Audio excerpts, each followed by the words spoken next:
For most fantasy football players, Week 14 is the start of playoffs. I'm here at Jim Cramer is going to help us get ready. So, Jim, this is crunch time to reassess the players that you have on your roster, reevaluate anybody that you've definitely changed your mind about. I was the winner of the regular season. I 10-3, best record, also the highest point total. So I feel like I got some game here.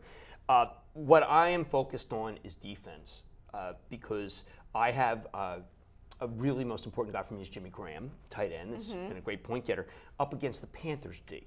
Okay, now that's going to be very difficult. Panthers D's third in the league. San Francisco plays Seattle.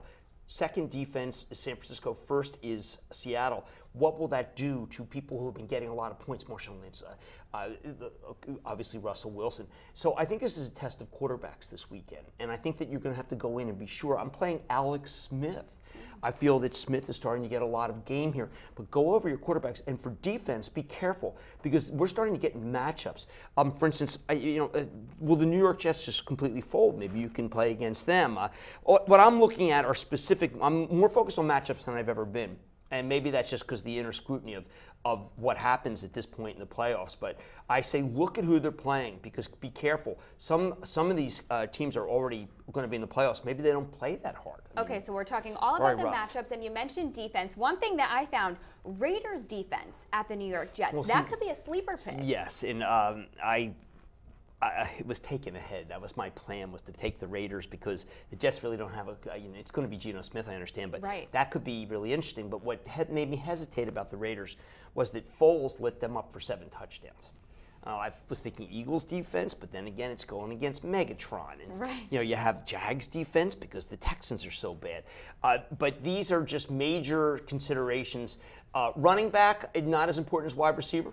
Wide receivers are a breakout here. I've been doing a lot of wide receiver shuffling. For me, I've got a plethora of riches. I've got Lacey, I've got Stacy, I've Le'Veon Bell. I'm waiting to hear about the concussion report for Bell. Yeah, so questionable at this point. Yes, and Bell, the fact that Bell didn't remember the hit is very, very interesting because I'm probably going to end up playing the Steelers D.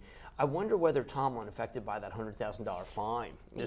Well, and you know what? This has also been such a big year for injuries. We have a lot of big questionable names heading into this week. Yeah. I mean, do we stick with them as a general rule? Do we try to replace? I mean, some of these big guys, like we've got Jay Cutler, Aaron Rodgers. I just picked up Cutler, by the way. I think Cutler comes back next weekend. I think he could be. Look, I got to get through this. I'm playing a very tough opponent, and it just worked out that my seed. I'm playing a 6-7 guy, but he came on very strong because he's mostly a Seattle guy, except for he's got some Broncos, and Broncos look very good. Seattle looks very tough. So I'm optimistic, but this may be my last fantasy. Really? Unless I go total you're going to go out on top, it sounds like, at least. least. No, I mean, I won't go out on top unless I repeat in my Super Bowl victory last year. Oh, well, that would be too bad. But you'll have to come back next week and tell us more advice for the playoffs. That's Jim Cramer. I'm Brittany Umar for The Street.